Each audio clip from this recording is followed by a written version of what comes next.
So, welcome back to day three.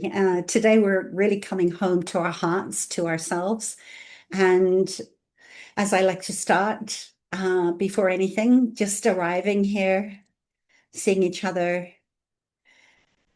honoring the space, feeling your feet on the floor, feeling the chair that's supporting you, and just looking around the room that you're in, thanking yourself for showing up and giving yourself this 90 minutes or so just to be all for you, and remembering that everything is optional, same as every other day. If you feel like you want to close your eyes, if you feel like you need to ask a question, at any point you can stop and just listen. If you just listen to what's happening in your body, and remember that nothing is a test, everything is a choice. And um, the work that we're going to do today started on Monday, on Tuesday, when you said yes to being here. And you are in the process always of just growing and evolving and being okay with what is in this moment. So, yesterday, I asked you in the email to just bring one decision, something that's on your mind that you need to make a choice, you need to make a decision on. And it doesn't have to be massive, but a decision in your life where you feel like you're treading water, or you're procrastinating, or something's going on and you just aren't quite there yet in doing the thing. And if you don't have anything pressing, it can be anything. Just one, because we're just looking for that one incremental little holy shift and stacking as we go along. So I think small is the point. And it's an ordinary choice, and it could be from this week or something from further back. It doesn't really matter. So if you have that in your mind, and I'd love you to just write in the chat one word for how you feel arriving here in this moment today. Just one word that expresses what's happening in your body, in your mind right now.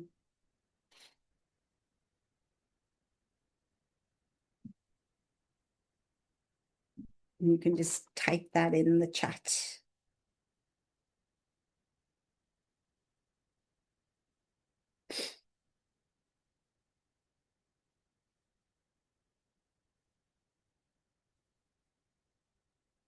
Ah, relief is such a beautiful space. I love that. Yeah. And it really is a sensation, isn't it? Because you can't practice relief. It's a permission to be in the exhale, nothing to do. I love that. Beautiful. Peace, I think, came up yesterday. And all those are felt senses. And you've had 2 days of sightings of your patterns. You've looked at the evidence, and uh, you have also realized that you're not your pattern, which is a big one. That the pattern has just been here to protect you and to keep you safe, and that it's never going to go away. It's always going to give you that internal protest when something is out of alignment. And that's when we bring the pattern into that space of curiosity to go, interesting, just as you would a child. How do you feel? What's going on? What do you need? The questions that we asked yesterday can really start to ease the tension and be able to be in a more relaxed state, in that release, in the relief that Bren so beautifully shared. And you caught your prediction, right? The predicted pattern that creates the behavior.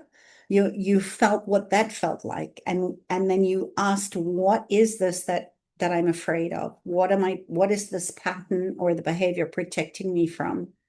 and you recognized her and you felt her and you thanked her yesterday and you witnessed the protest.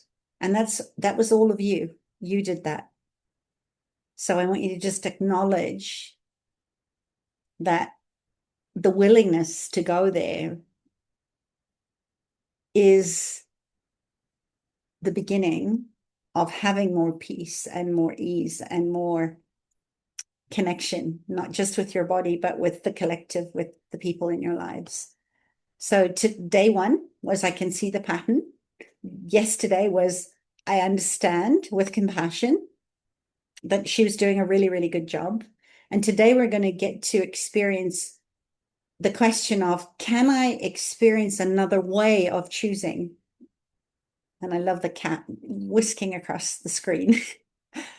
So that's what we're going to be doing in the next hour. And one of the most empowering moments I'm hoping that you're all getting is realizing that you're not trapped by your past patterns.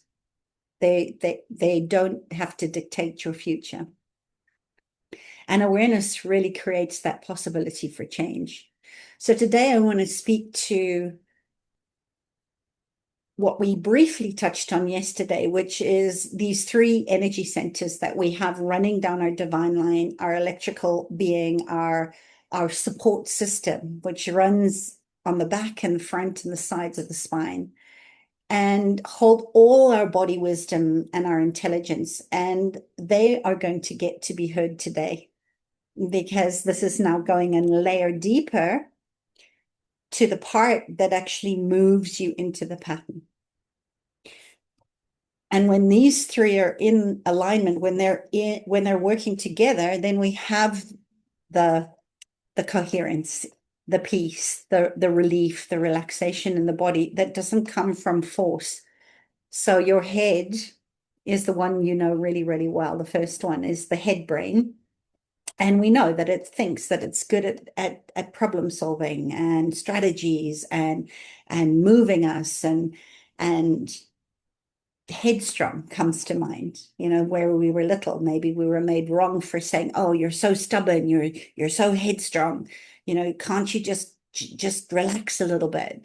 But the head is there, and when it's working in partnership with the other two, it's a beautiful place to get your brain, your head brain, to work for you. We just don't want it to be running the show, because then we're like this rider on a horse that's trying to control this big, beautiful, powerful body. And that's pretty exhausting. So the head really, really well. I think most of us could probably agree that we spend too much time in the head, letting the head lead.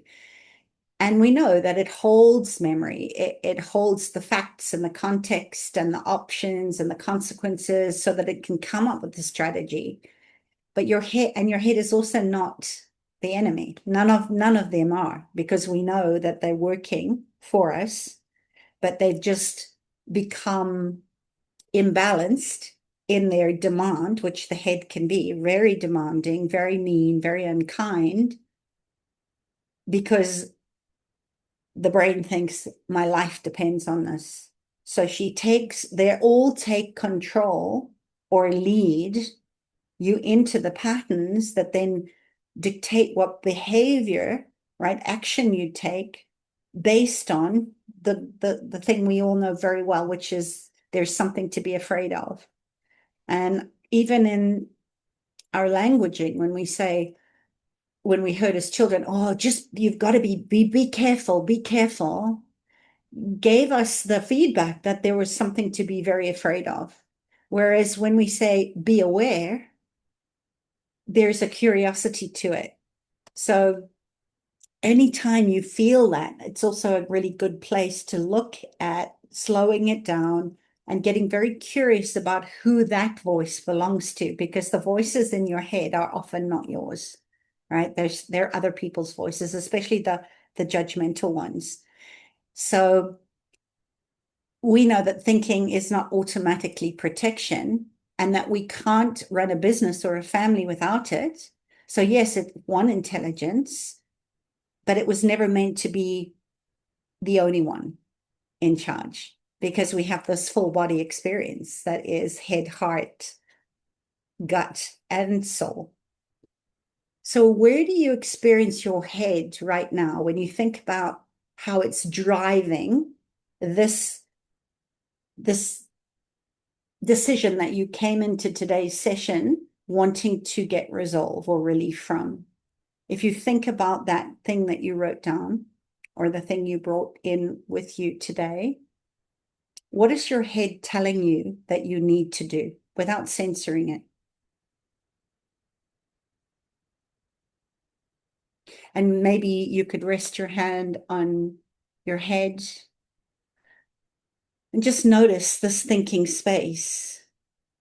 And if there's any tension in your neck, or maybe your ears are ringing, or your face feels really hot, but just making contact with this beautiful operating system called your head brain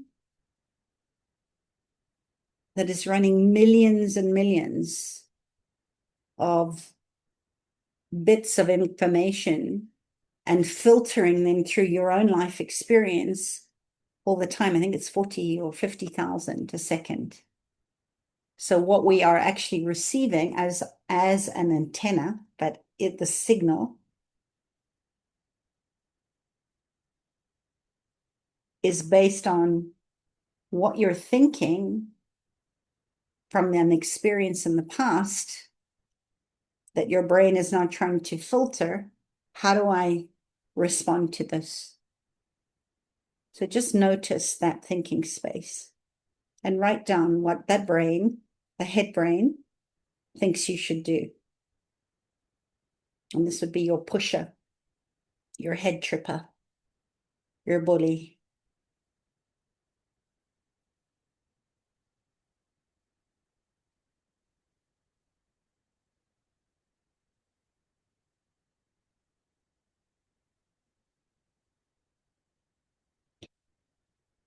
And just take a nice exhale when you've written that down and just leave it on the page. And let's move to the heart. So the heart brain isn't calculating, and it tells you what matters and moves you. It's your passion. It's your reason for being. It's what generates joy. And if you just think about the two ventricles of the heart and the sacred chamber where the space is, where nothing actually happens, apparently. I had a client that was one of the nurses for Bernard, what's his name? The heart surgeon in South Africa that did the first heart transplant. And she said that there's a part between the two chambers of the heart that no surgeon will touch, where apparently the Atman, the connection to all lives. So the heart isn't just a pump, it's this beautiful spiral, sacred spiral that is constantly moving and generating joy. And the heartbreak comes when the contraction of protection is stronger than the willingness to open to receiving. So the heart connects you to your environment, to your purpose, to your vision, to what matters.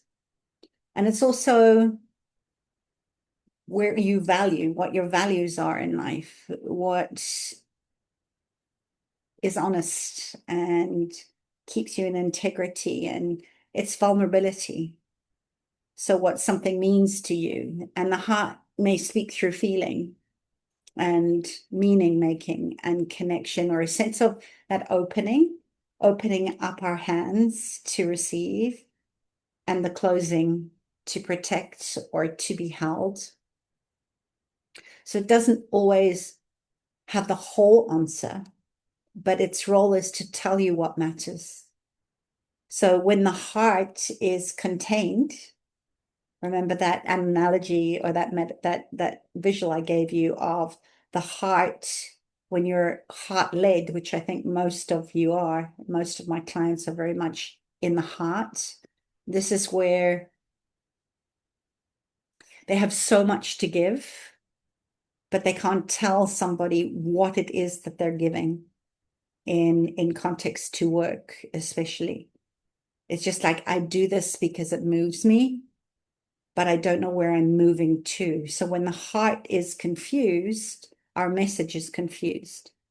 And people get confused because they don't know where we're going with it, because there's no riverbanks to hold this beautiful flood, right? This beautiful flow of generosity and service and giving. There's nothing to contain it. So the head, when it's in balance and harmony with the heart, gives the heart the riverbanks to steer the flow in a way that people know before you've opened your mouth what your gifts and talents are. So it can be very helpful when you're heart led.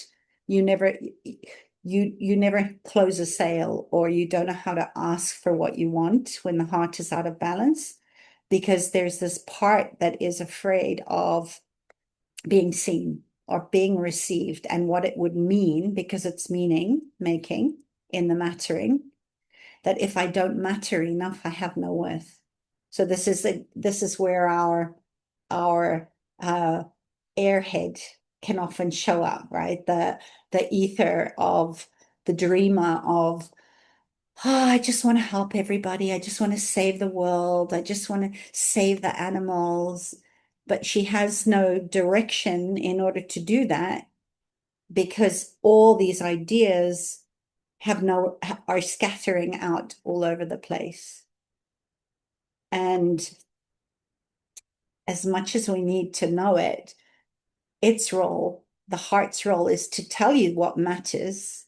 So it needs to be heard rather than automatically being dismissed, or again, taking over so much of that beautiful love and light and joy and unicorns and rainbows that nobody knows what it is that you're here to do. So your unique gifts and capacities and talents never get to see the world, because the heart doesn't know where to move it into the direction of, where are people waiting for me that I don't even know are looking for me. They can't find you when the heart is in overflow. So where do you experience your heart in the one decision or that problem that you brought here today? What does the heart say? And maybe you put your hand on your heart, just feel your heart beating if it helps. And just listen to what the heart wants you to know about this problem. What does the heart say?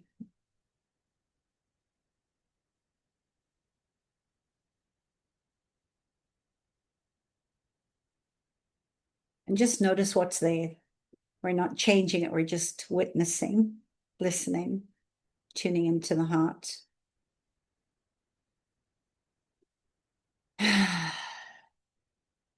Mhm.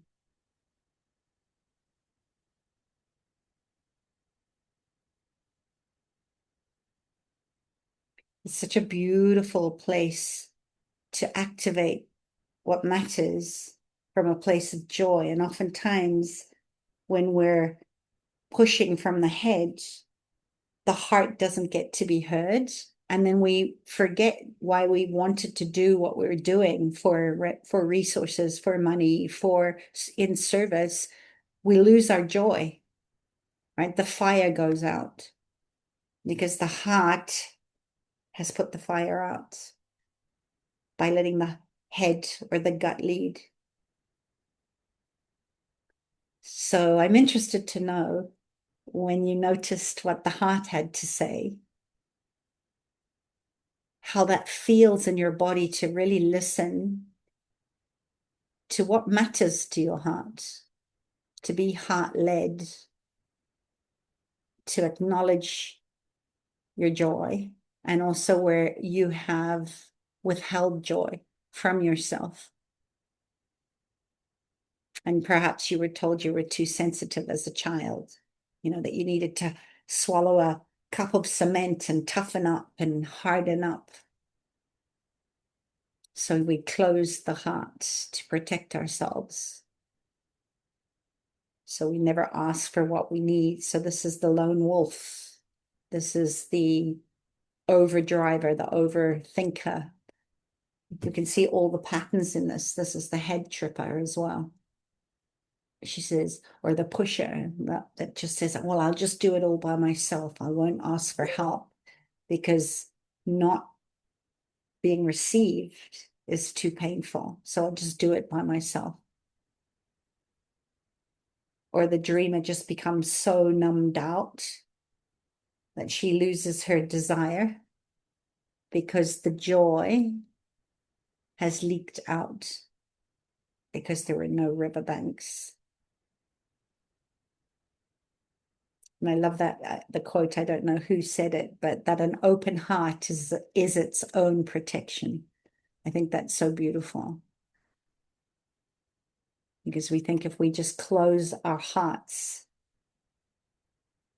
and clench our fists and our jaws and do everything by ourselves, that we won't feel pain. And yet it's more painful to live like that because we feel alone. And there is this epidemic of loneliness on the planet like never before.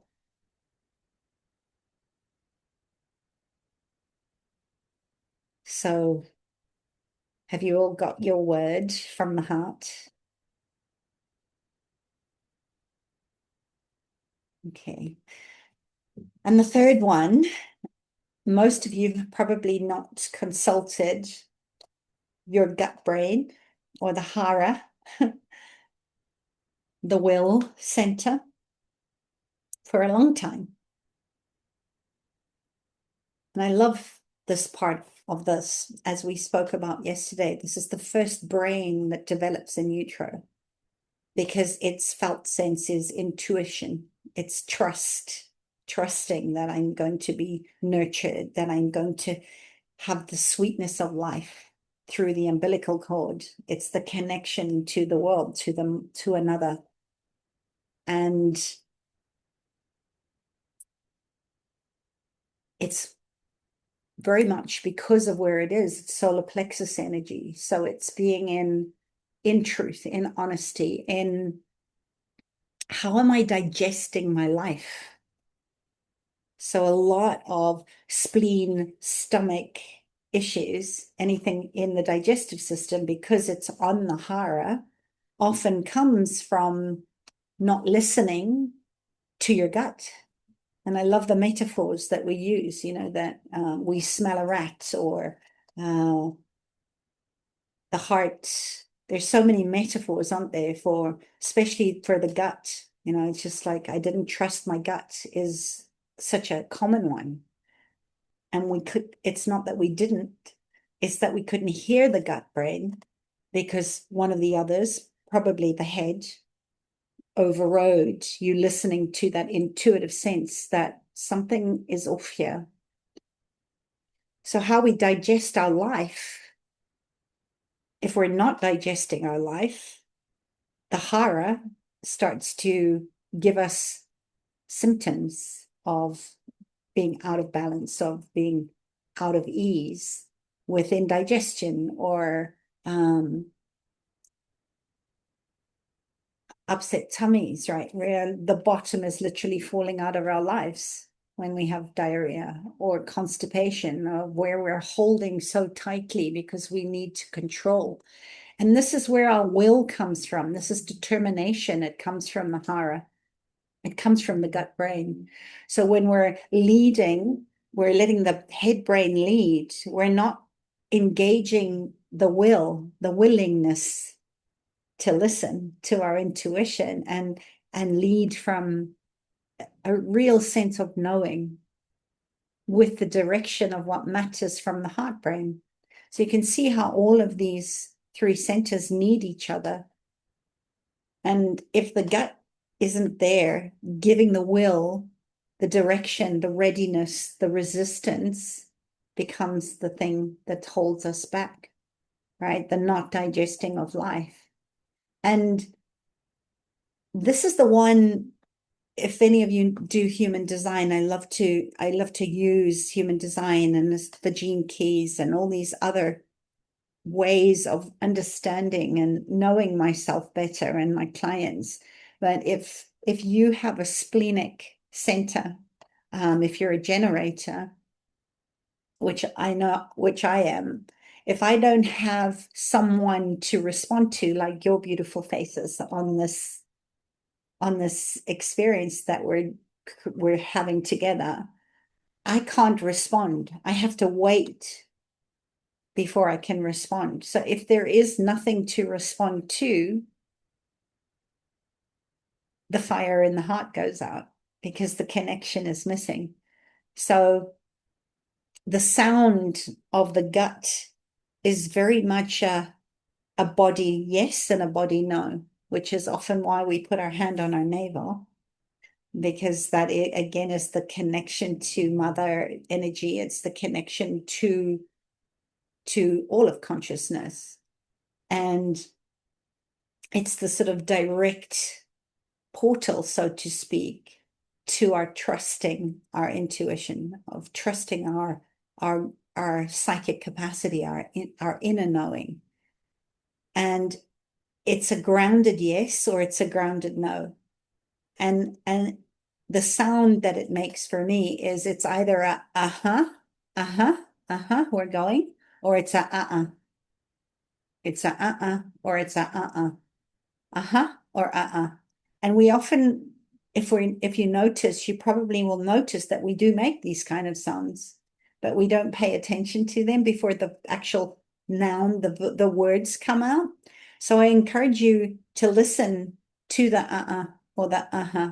And oftentimes it's in your head, if it's in a meeting or a boardroom or someplace in public where you're listening to a podcast and your body's either going uh-uh or it's going uh-huh. So listen to that, because that is it speaks in weight. The Hara speaks in gravitas, in weight. So a great question to ask with all of these is, does this feel heavy or light? If there's a lightness of being, your heart is saying, we're moving towards what matters. We're on purpose.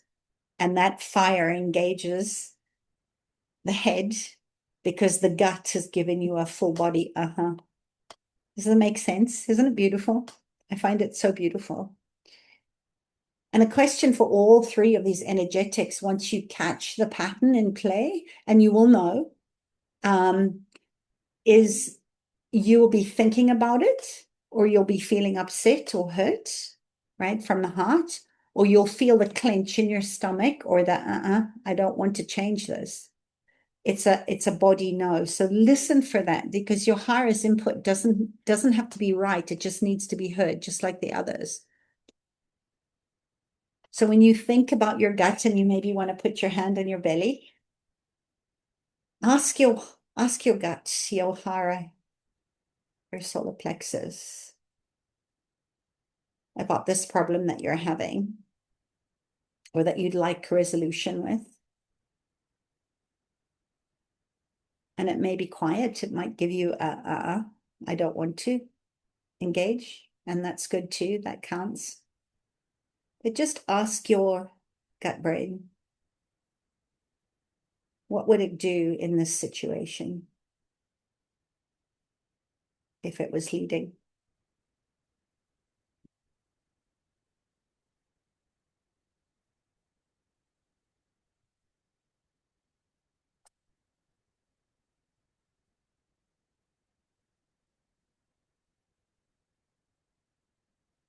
You got it?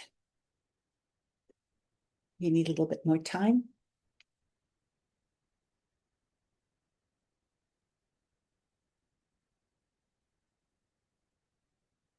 Be patient with their gut brain, because she's the one, that's where the trust comes from. So if you haven't spoken to her for a while, she may not be forthcoming in telling you, because trust needs to be reestablished through the actions.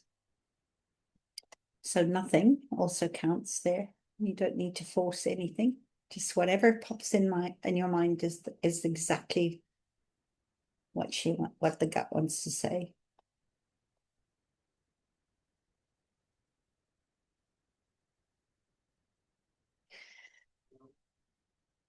All right, give me a thumbs up if you're ready.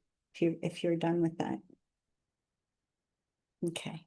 So think of the three brains, the head, the heart, and the hara, as three partners, and they're sitting on your board of executives, and they're coming together to plan the next move, to actually move you forward in this decision that you've been putting off making, that's been keeping you up at night or really troubling you, giving you indigestion, perhaps.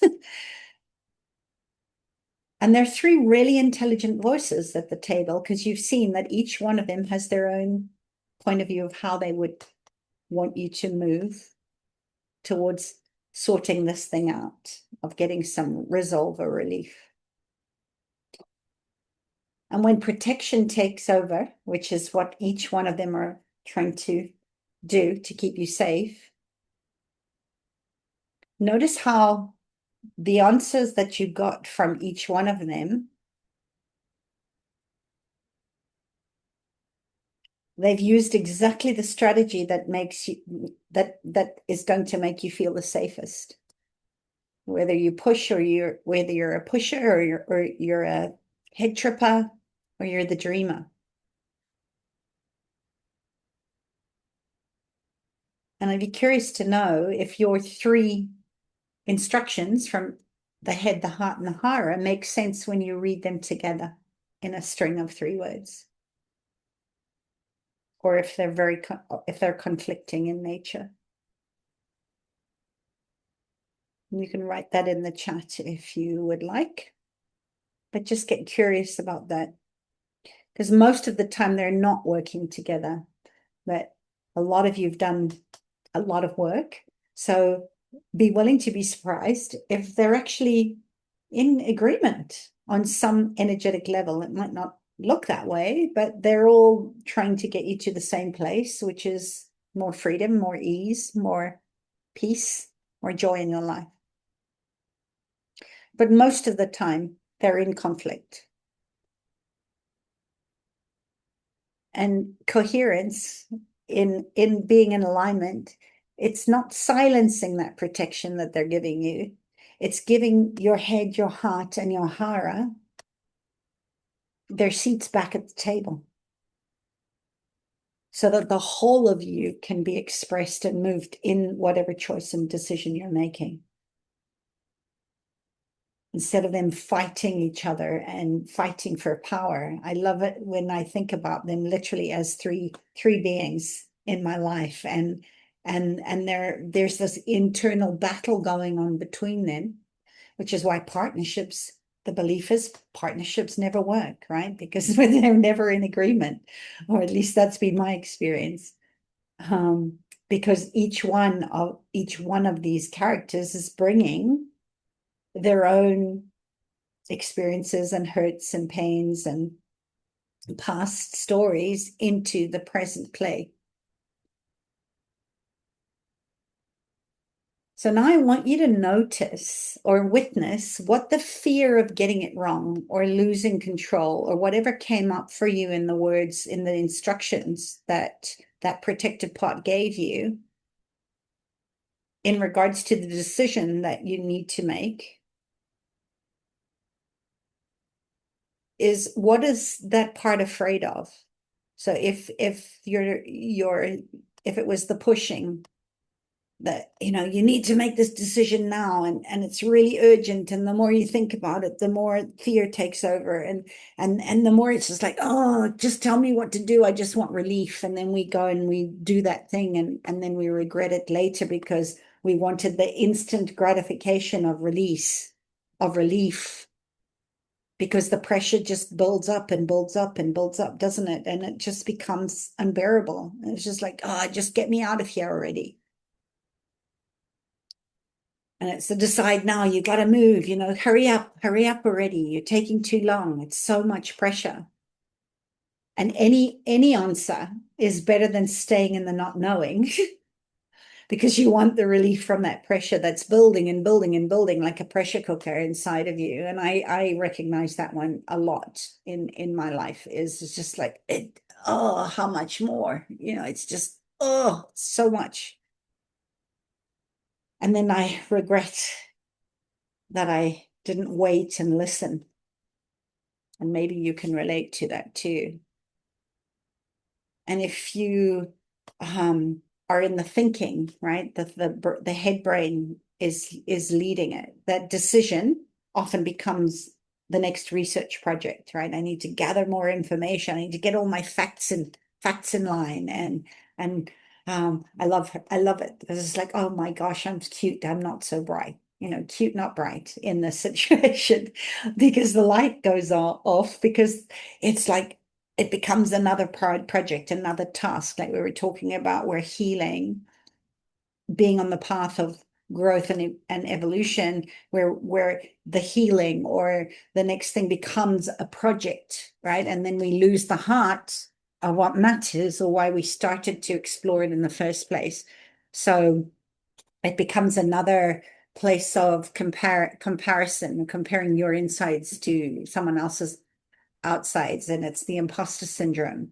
And it's, I just need to get one more opinion, or I need to ask one more person, or maybe I need to get another coach, or whatever it is for you, because they're waiting for certainty.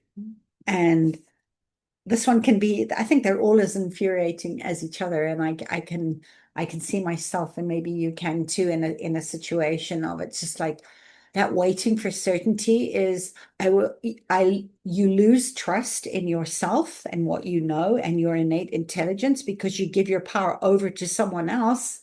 And I think about all the doctors out there where just because they wear a white coat, we think they know more about our bodies than we do. And we put our trust in them. So this is about how can I trust myself when I'm outsourcing my certainty to somebody else.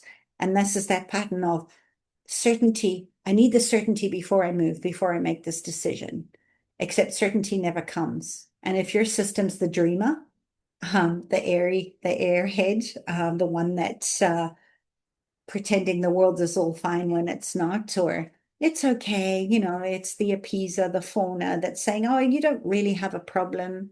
When you think about your problem that you'd like resolve of, she's the one that's saying, oh, it's not really there.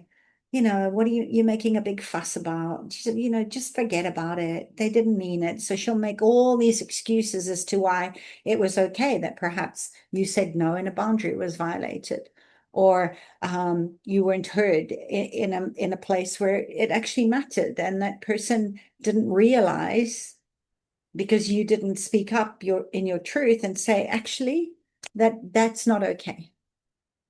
So the decision stays beautiful and undecided, right? If your system is just constantly going to dream up all these excuses of, I call them the fantasies and the insanities, right? Of living in Disney World, where everything is a happy ever after, and I'm waiting for someone to come and rescue me because I have become powerless in my story, that I don't matter, that I'm not enough, that I'm not worthy of clarity. So notice as I'm speaking about this, that it's not your head or your heart or your Hara talking either. And for that one that's waiting, the part of you that wants the certainty, it's all about possibility, but there's no landing. So just like we were talking about the heart not having the banks to hold the flow of your signal and what you're here to put out in the world, it's scattered all over the place, right? There's no landing, because if you landed on the decision, you'd get the relief that you wanted. So there's something entangled in all of this of what is the payoff? Or what is the punishment? And a lot of times it won't be. I think we spoke about this yesterday, is that when we look at punishment or reward, what's in it for me to keep this pattern going? We're okay punishing ourselves. We know how to, we know how to do the hard. We know pain. We know how to endure. We're resilient. We're tough. We're strong women. We've been through more than probably most people have ever experienced. So the punishment doesn't matter to us. It's the reward. It's the fear of, do I dare to give myself the peace or the rest or the connection or the touch or whatever it is for you, whatever it is that you came into today wanting to make peace with. So I want you to look at what would you dare not give yourself right now? Because it's more about what am I not willing to receive for fear of. It's the reward. What would the reward look like? And I see this often with my clients, and there's one incredible woman that she came very much heart-led, and her fear was that if she actually started to put a container of clarity about how she helped people in place, that she wouldn't have the energy or the capacity in her life to hold more clients, more money. So she would keep capping her. She'd have period of beautiful growth, and then she'd sabotage it all and withdraw and come back into herself, because the fear was that it would all just be too much and she wouldn't have time for her family. So once we got the head, the heart, and the Hara in line, she ended up working less hours than she was, because there wasn't this internal resistance of working herself so hard. And then the joy came back online, and she started to really trust that she had something really good that was changing lives. So what protection is leading for you? And what is the head, the heart, or the Hara? Which one is the strongest, most compelling answer? What are they afraid? What is that part, that brain afraid? What is it telling you that will happen if you just let go and share the load? Because they all want the same thing for you. Do you find that regret usually comes from the gut brain or the heart brain in your experience? That's a beautiful question. So in my practitioner brain from medicine, Uh-huh. and my intuitive brain, is it like full on, it's the gut. It's the gut brain. The regret comes from the shame. The grief comes from the heart. So there's always so they're always interchangeable. Like I always say, the anger is the suppression of what hasn't been expressed, or didn't feel safe to be expressed. So oftentimes anger, the response of anger becomes dangerous, because the grief isn't allowed to be witnessed and moved. So with the gut, if you're not digesting your life, or remember, this is the will and the determination. So the shame and the regret come from the gut going, what's wrong with you? Right? It's not digestible, right? It's like, I can't stomach this. You know how we say that? Or I can't Yeah. stomach this person. It's the rejection of yourself. You're rejecting yourself in that thing, because it's safer for you to reject you than have somebody else abandon you. Does that make sense? Oh, yeah. Say that again. Safer to. It's safer for you to reject yourself and go into regret, shame, blame, all those lower vibrational frequencies of I'm not enough, I'm not worthy. Yeah. So you'll deprive sweetness, like we were talking about the spleen and the pancreas in Chinese medicine, is it generates immunity, right? Which is that protection of I know what I know, I trust what I know, and also keeping the diseases. So it's constantly searching for the enemy. And it's constantly having to upgrade to the microbial data because all of these viruses, parasites, bacterias, microbes, they're updating all the time. So now I'm going off on a tangent, but it's immunity, right? So you actually start to, so I see this a lot with autoimmune diseases, and maybe I'm saying this because this is what you need to hear, but a lot of rejection of self, the shame and the blame and the regret, I see show up in my practice as autoimmune diseases Oh. because you're rejecting yourself. So your body starts to actually attack you, right? This is a cancer cell as well, right? Cancer is also unexpressed emotions. It's repressed. It's held somewhere in the body. So the cells start to become elliptical, and then the body sees that as a threat. So it's just that it's not connected to the whole. It's that separation again. I am alone in the world. Wow. I have to figure all this out by myself. I'm not supported.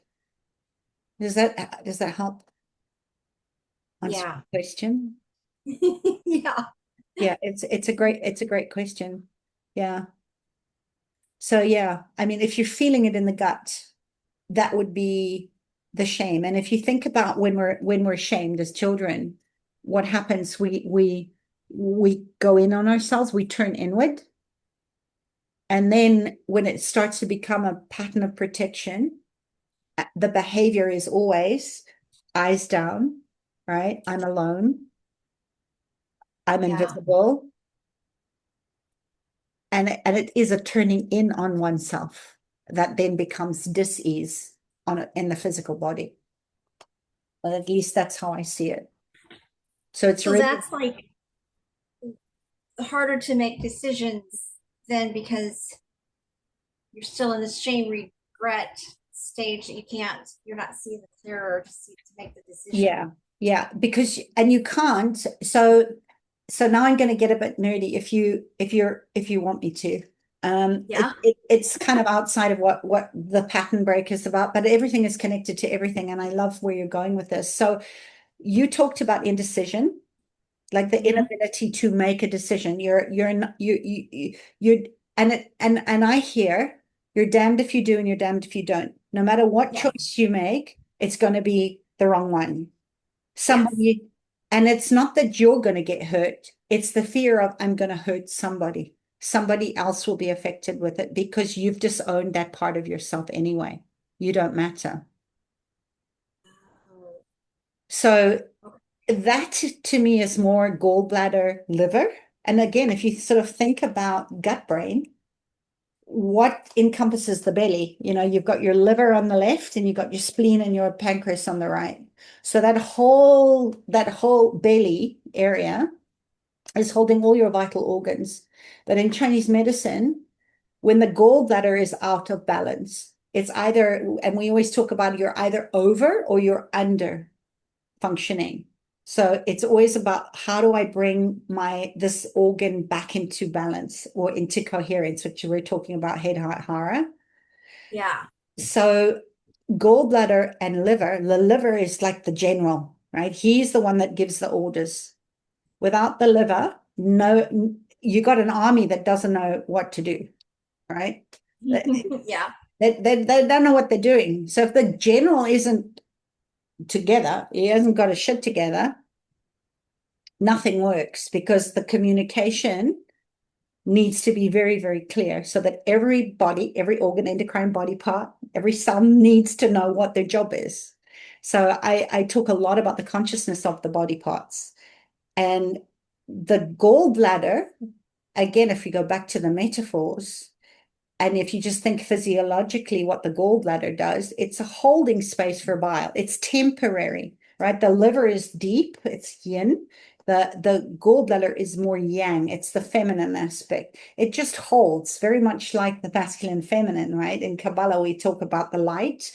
The vessel is the feminine, and the masculine is the light. So we're the feminine is the vessel that holds the light. The same as if you look at the liver and the gallbladder, general and the holding, right? It holds the bile. So a lot of times, if you are out of balance, if you can't make up your mind, you're in two minds, you're coming and going, you're backwards and forwards, and I drive myself crazy with that pattern because I can hold a great argument, as probably you can, for both options. Yeah. Okay. Yeah. And then we end up doing nothing because we're frozen in the fear of what happens if I do. So a lot of times that's more a gallbladder imbalance because the gallbladder is like a hinge. It's like a seesaw. So when the gallbladder is out of balance, you can't make decisions. That's the ancient wisdom of Chinese medicine. Indecision is a gallbladder imbalance. So if I was treating you, and a lot of times gallbladder times like 9 to 11, 11 no 9 to yeah 9 to 11, 11 to 1 is the peak of liver time. So if you're awake or you have indigestion or you're feeling stuck like you can't move in your life, I would give you a gallbladder tonic, right? I give you something to tonify the liver and the gallbladder so that the gallbladder can release the bile, stop holding so tightly, so that the seesaw so that it can actually move again, right? Because it needs to be massaged by the diaphragm. So this is where breath would be good for you. Diaphragmatic breath would be good, or a castor oil pack over your belly would be very good in the physical ways of supporting balance in your gut brain. It's not 9 to 11 in the morning. No, at night. So if you're awake Night. if you wake up between 1 and 3 in the morning, that's pretty good sign that your liver needs tonifying. It needs strengthening. Yeah. So is that something that you experience? Yeah, I have ever since chemo.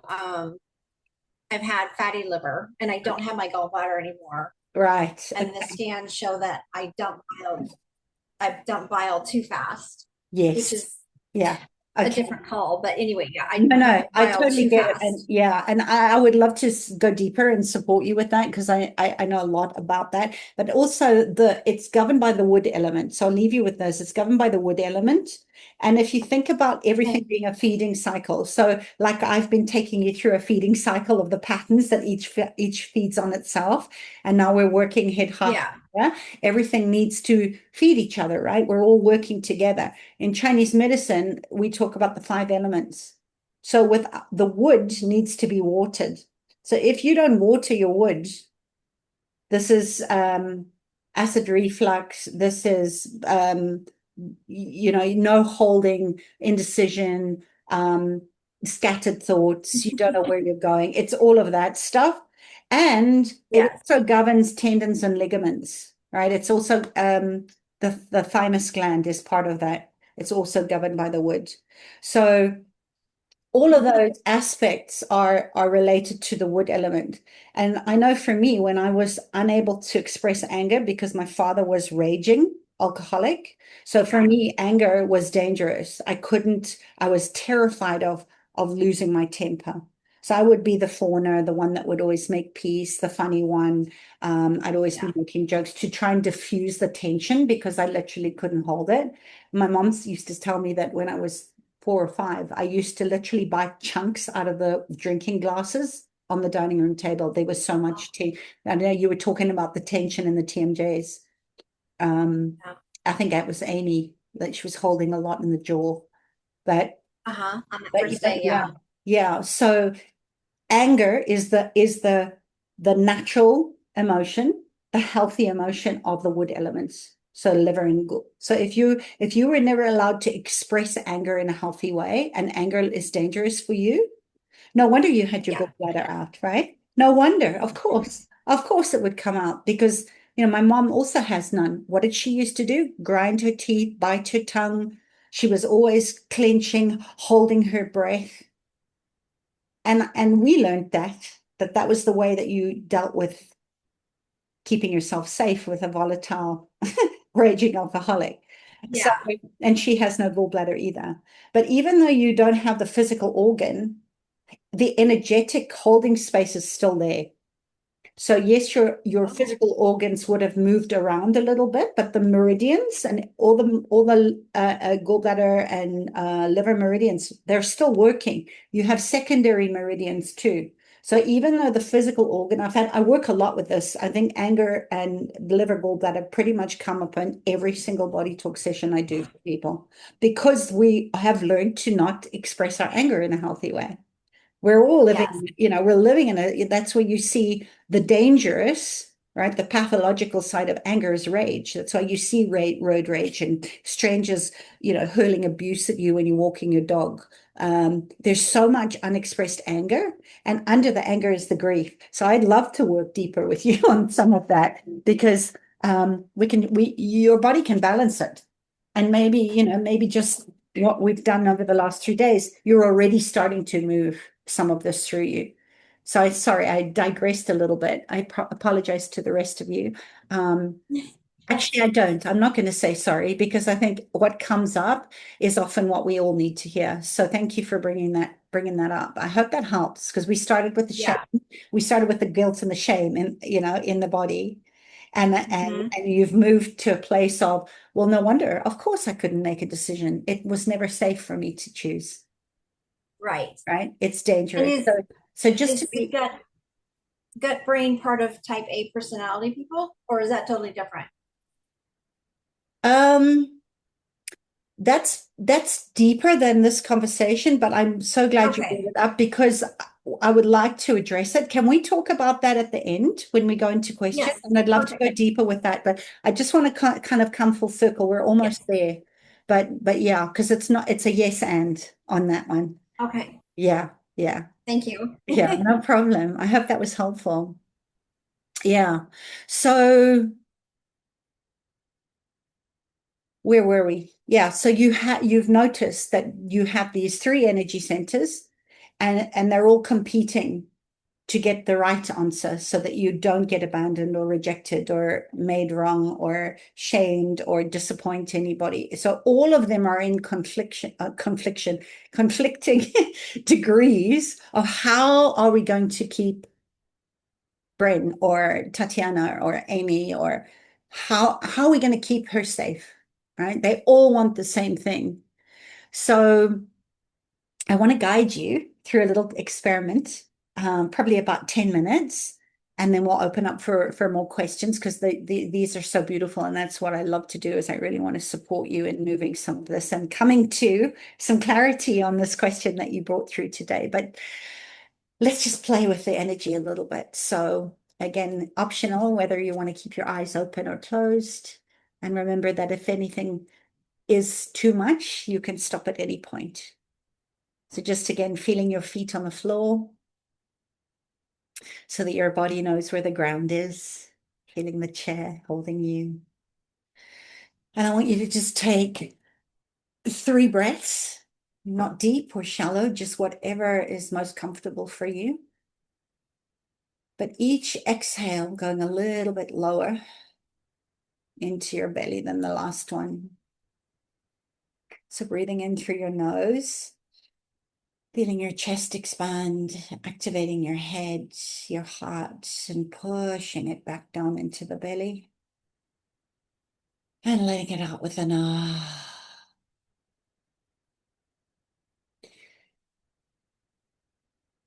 And on the next breath, I want us to engage the head. So breathe in through your nose. You're going to hold it, feeling the pressure in your head build, in your chest build,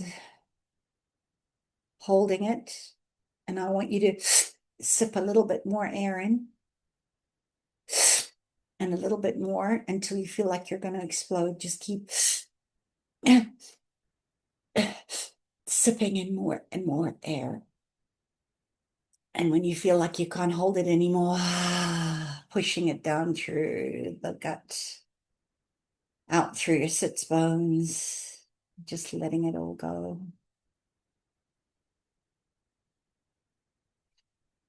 And then just returning to natural breathing, just your natural rhythm. I want you to bring that decision, that conundrum, that dilemma, that problem, that issue that you're having back into the room that you're in, the one you brought in when we began.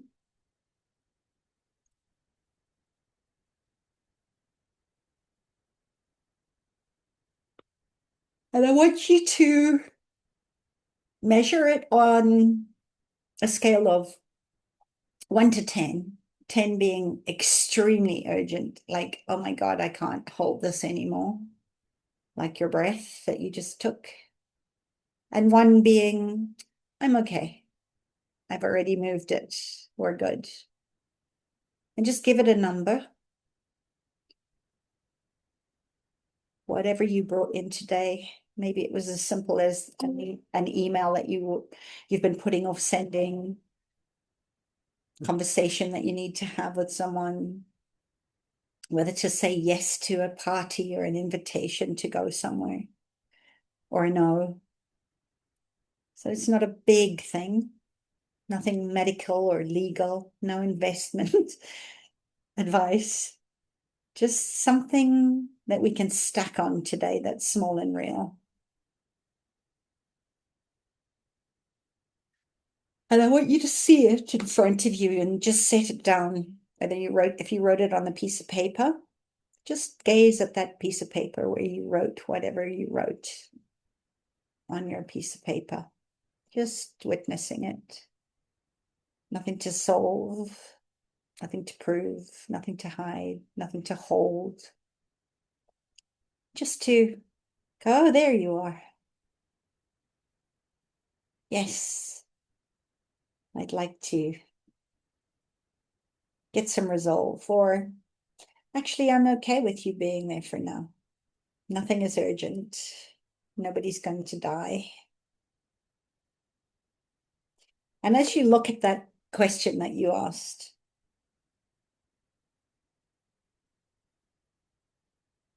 before we consult head, heart, or Hara, just notice who showed up first when I said that.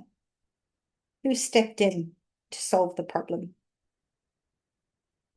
The urgency or the acceleration behind your eyes, or maybe the fogginess, the brain fog. Maybe you're drifting off.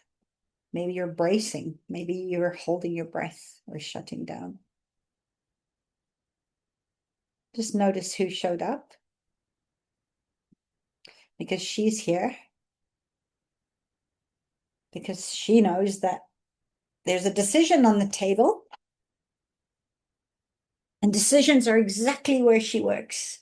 She's brilliant at this. Head to heart to Hara. So just notice who showed up. Whew. Just say quietly or inside, thank you. I see that you're trying to protect me here.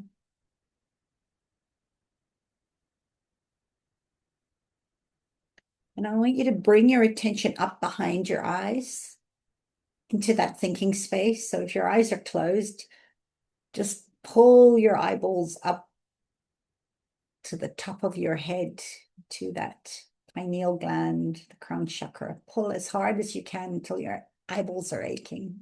Just activate the brain. Engaging that thinking space. Hand on your head if it helps. And just ask your head if your head came up. What are the facts here? What's true? Is it true that we have this thing that we really need an answer on? What are your options? And ask your head, what practical consequences matter? What really matters here? Why is this so important? And just see what she says, because it's killing you, literally killing your body to stay in this place, or because if I don't, something bad is going to happen. So just listen to all the becauses, all the objections your head has, and as to why this is so pressing.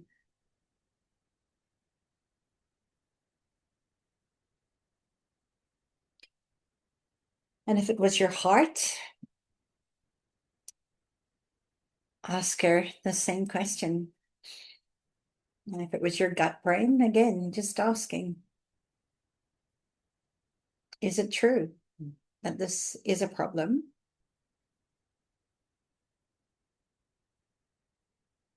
What are the facts? Not the story. Why is it so important that you get this matter resolved?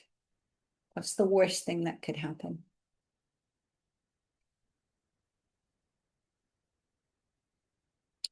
Just let it speak. It's been waiting for you. Knows this material by heart. And if you feel called to just do a dump, a brain dump, excuse the pun, on your paper from whatever brain is talking to you, you can write that down now, because until there are no more. No rush. Just let that part, that brain speak.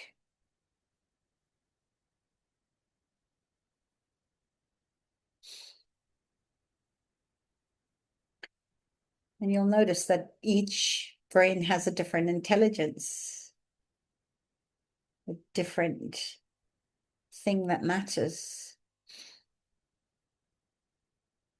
So moving down from the head to the heart, where everything is matters and has meaning.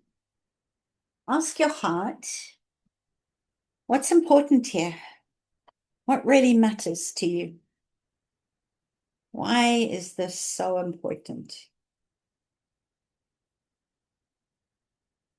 What are you feeling about this situation?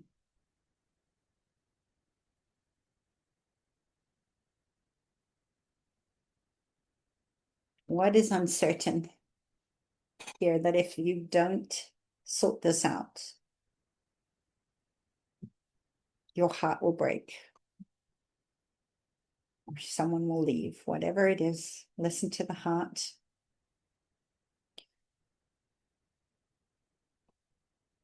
Notice what what the heart's feeling. Listen to what matters and moves it. Maybe tears come up when you listen to her.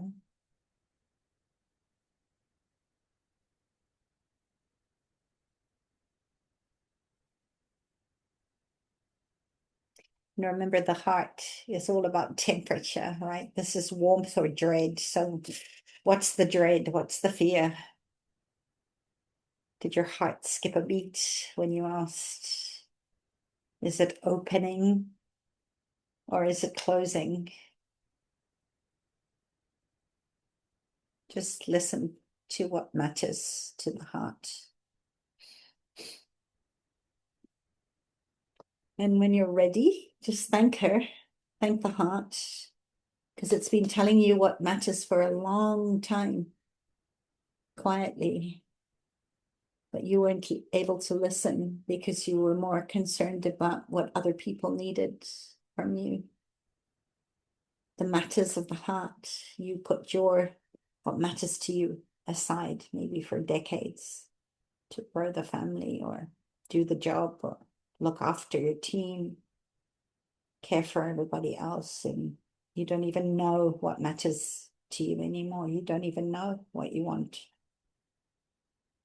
And the heart wants what it wants. So just thank your heart and tell it this matters to you. Thank you for telling me what matters.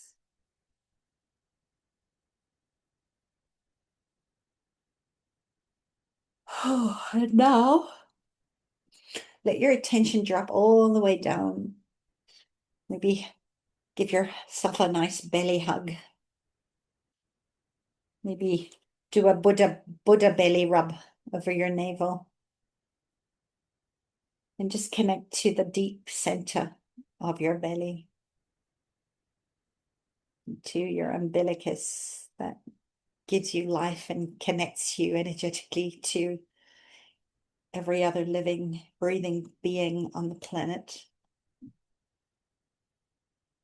And remember, the gut doesn't speak in words. It's the intuitive hit. It's the gut wrenching or belly laugh or the uh-huh or the mm-mm. But it registers direction and willpower and determination and readiness and resistance.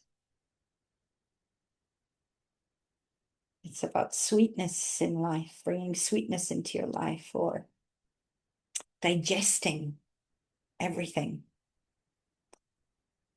because your body knows how to eliminate what it doesn't need, including all the pure and the impure thought that your head brain has been giving you to swallow.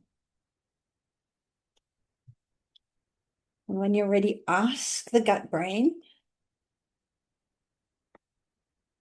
and then be a little quieter, a little stiller than you've been all day. Ask the gut brain, what direction are we moving in? Where are we going?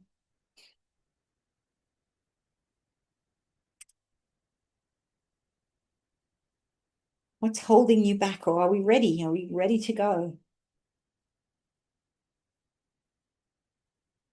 What resistance are you feeling in the gut? And you don't need to reach for it, because this is just a quiet stay. Because the gut, as I mentioned, is all about trust and intuition and tasting the world, like tasting the sweetness. It may be very quiet at first because you haven't given your gut brain any reason to trust that you are going to listen. So just waiting without forcing is part of listening. Just ask, what direction? Where are we going? Are we ready? Notice any resistance from the gut brain, any objections.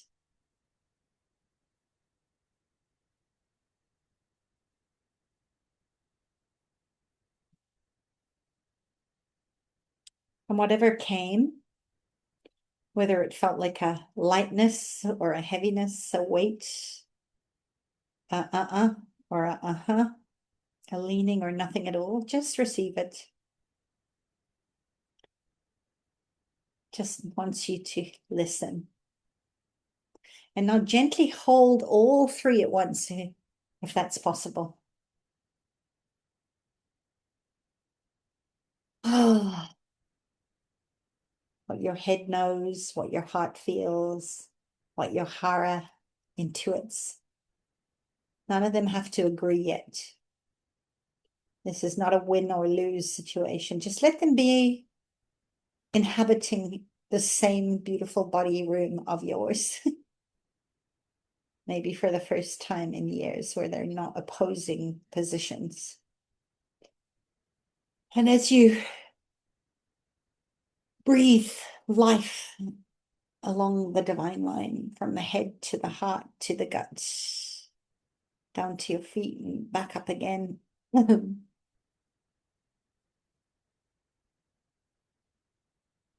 Notice what happens to that pressure that you've been carrying around this decision.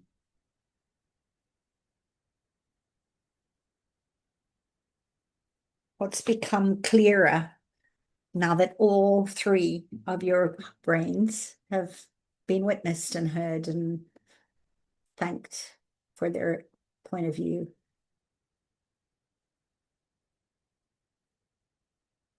You don't have to do the whole thing now. That's not what your body needs, but all three of these centers, all these energies, coming together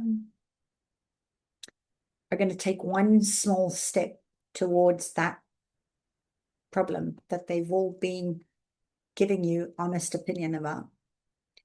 Just small enough to be real, something that you could just take one step. And I want you to ask, what is that one step that I'm going to take without abandoning any part of myself, without letting head or heart, but together? What is that one small holy shift that you can make? And if it comes to you with clarity now, just write that down. And it might not even make any sense, but write it down anyway. Might just be to have a good laugh or go soak in a bath, right? Go for a walk or hug a tree. But just trusting that that clarity on that decision is going to come. So it doesn't necessarily have to look like, I'm going to phone Joan and I'm going to tell her that she broke my heart. Just one loving, kind thing that you can do right now.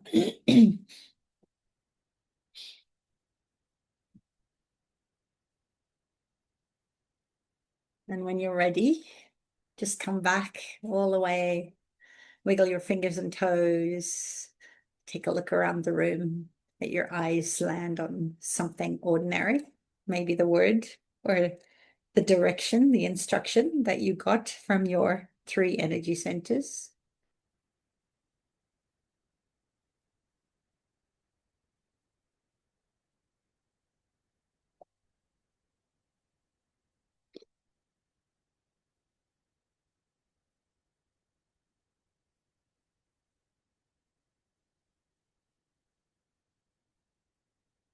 Maybe drink some water.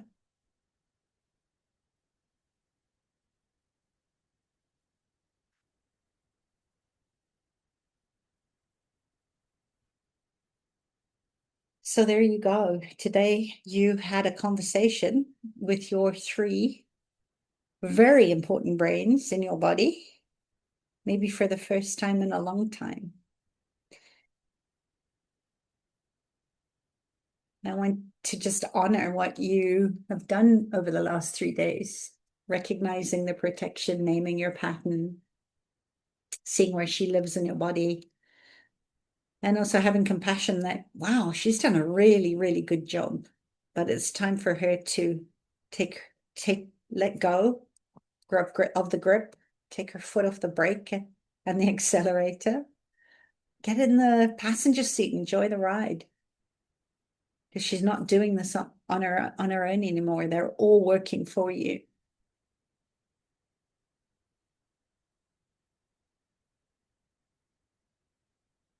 And this has been really real and embodied, and feeling that in your body, letting the emotions come up.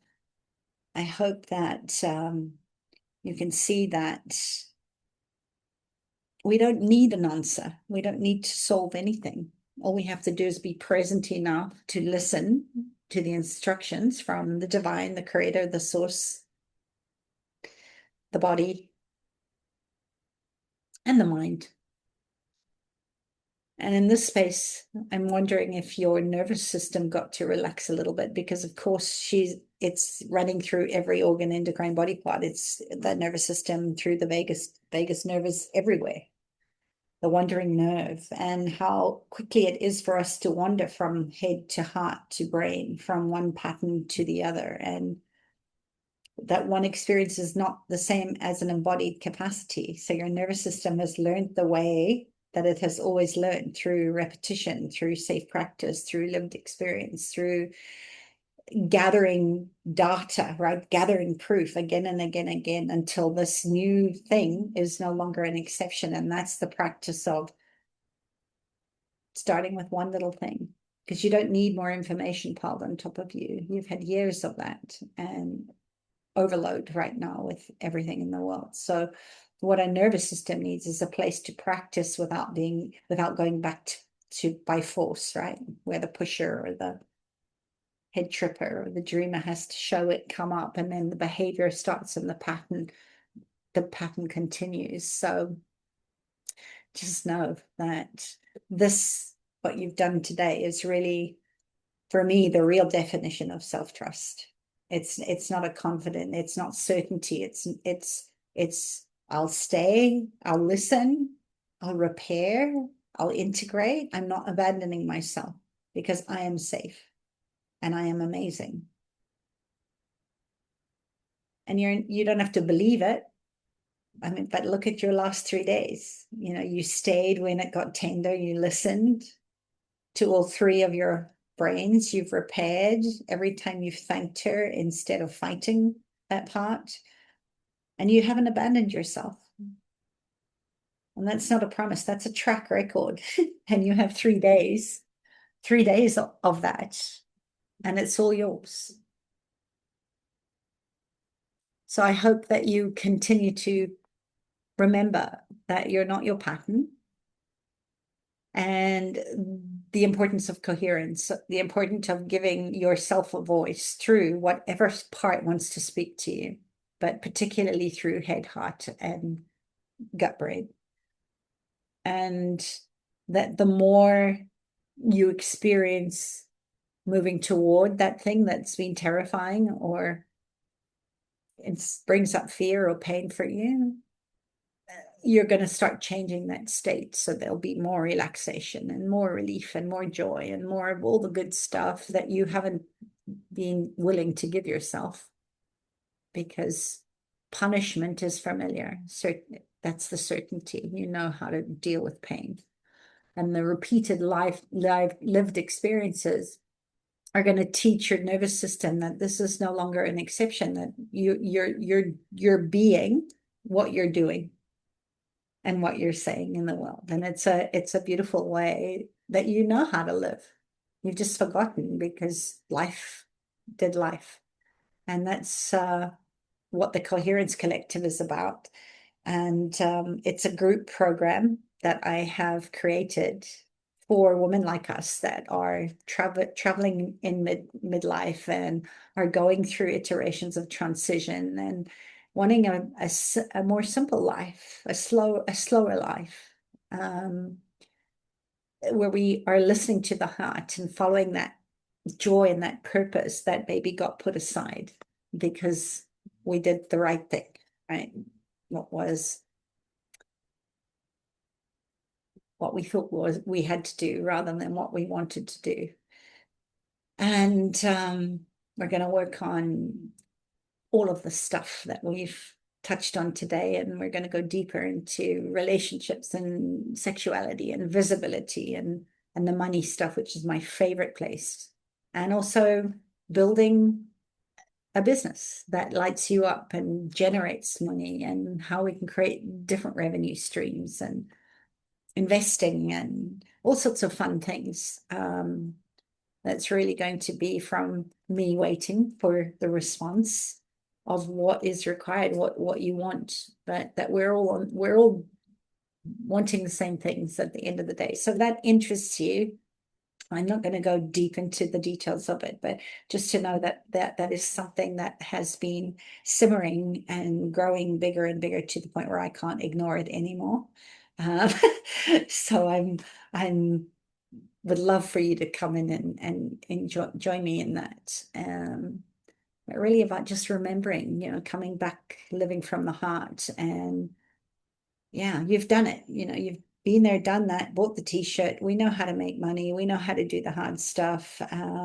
We know we have the drive, we have that, but we're wanting something softer and more beautiful that isn't performance and proving and hustle and grind. And there is a beautiful way to be able to do that is kind to our bodies, and we can reverse our aging, or we can age into the wise sage and the crone. Everything's just a choice. So let me know. I'll send more details, but if you're interested in that, I'd love to have you. And this round is going to be very special because it's the first round of this particular collective. So it's going to be founder prices, and you're going to have a hand in shaping what it becomes. So I look forward to seeing some of you in that. If you'd like to have a conversation about that, I'd love to speak to you.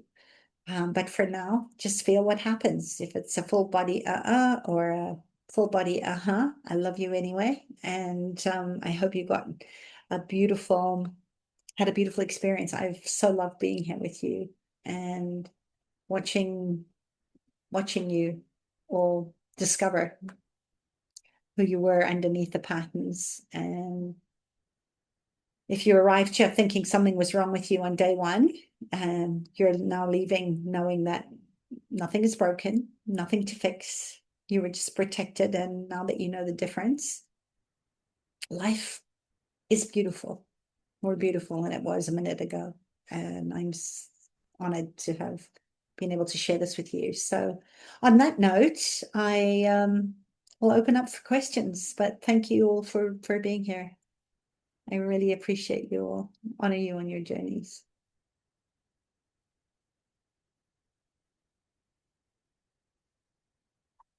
Any questions? I'm open.